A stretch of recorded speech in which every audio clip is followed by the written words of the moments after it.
بسم اللہ الرحمن الرحیم۔ معزز سامعین و حاضرین، السلام علیکم ورحمۃ اللہ وبرکاتہ۔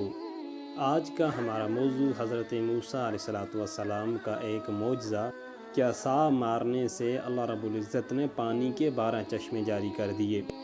بنی اسرائیل کا اصل وطن ملک شام تھا، لیکن حضرت یوسف علیہ السلام کے دور حکومت میں یہ لوگ مصر آ کر آباد ہو گئے اور ملک شام کے اوپر قوم عمالقہ نے قبضہ کر لیا تھا، جو بدترین قسم کے کافر تھے۔ جب فرعون دریائے نیل میں غرق ہو گیا اور حضرت موسیٰ علیہ السلام کو فرعون کے خطرات سے ہر طرح سے اللہ رب العزت نے نجات عطا فرما دی، تو اللہ نے جناب موسیٰ کلیم اللہ کی طرف وحی فرمائی، اے موسیٰ، اب قوم عمالقہ کے ساتھ آپ اور آپ کی قوم بنی اسرائیل جا کے جہاد کریں اور ملک شام کو قوم عمالقہ کے تسلط سے آزاد فرمائیں۔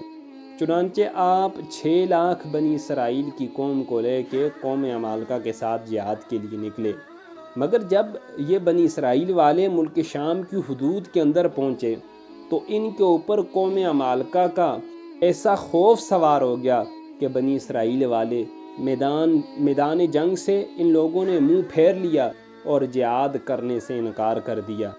اللہ نے اس نافرمانی کی بنی اسرائیل والوں کو سزا کیا دی کہ یہ 40 برس تک میدان طیہ میں بھٹکتے رہے، گھومتے پھرتے رہے، لیکن اس میدان سے باہر نہ نکل سکے۔ اور ہوا کیا، ان کے کھانے پینے کا سارا سامان بھی ختم ہو گیا۔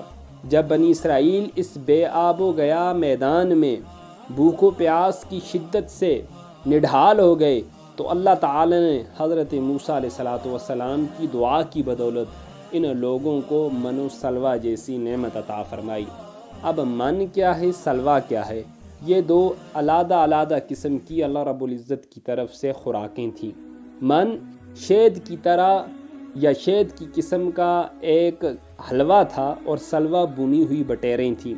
تو حضرت موسیٰ علیہ السلام کی دعا سے جب اللہ نے یہ دونوں چیزیں آسمان سے نازل کی تو ظاہر سی بات ہے کھانے کے بعد پانی کی ضرورت تو بلا شبہ تھی ہی۔ میدان طیہ ایک صحرا تھا، ریگستان تھا، اور 40 سال ہو گئے تھے گھومتے بھٹکتے ہوئے، اور یہ کیونکہ ان کے اوپر عذاب تھا۔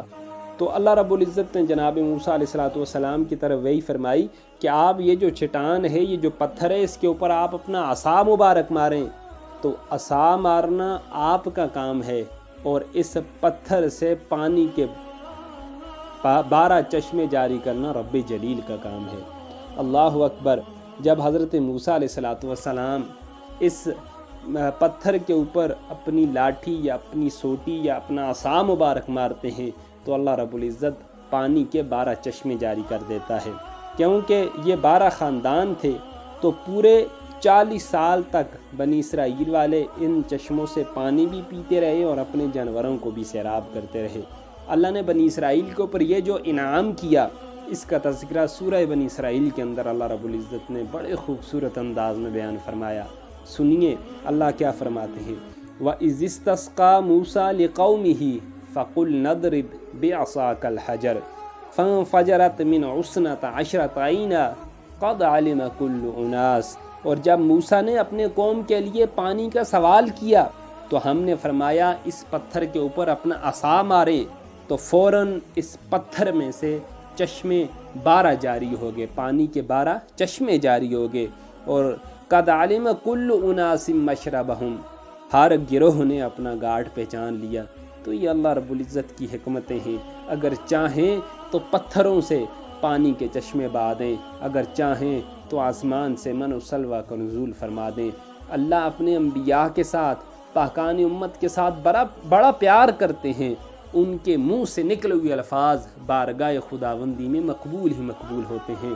بہرحال بنی اسرائیل کے اس واقعے سے یہ سبق سیکھنے کی ہمیں ضرورت ہے کہ کبھی بھی انبیاء و اولیاء کی گستاخیاں نہیں کرنی چاہیے، ان کی جناب میں ایسے الفاظ کا استعمال نہیں کرنا چاہیے جو بے ادبی شمار ہوں، اور اللہ رب العزت نے جن احکامات کا مجھے اور آپ کو مکلف بنایا ہے ان شرعی احکامات کے اوپر عمل کرنا چاہیے۔ وما علینا الا البلاغ المبین۔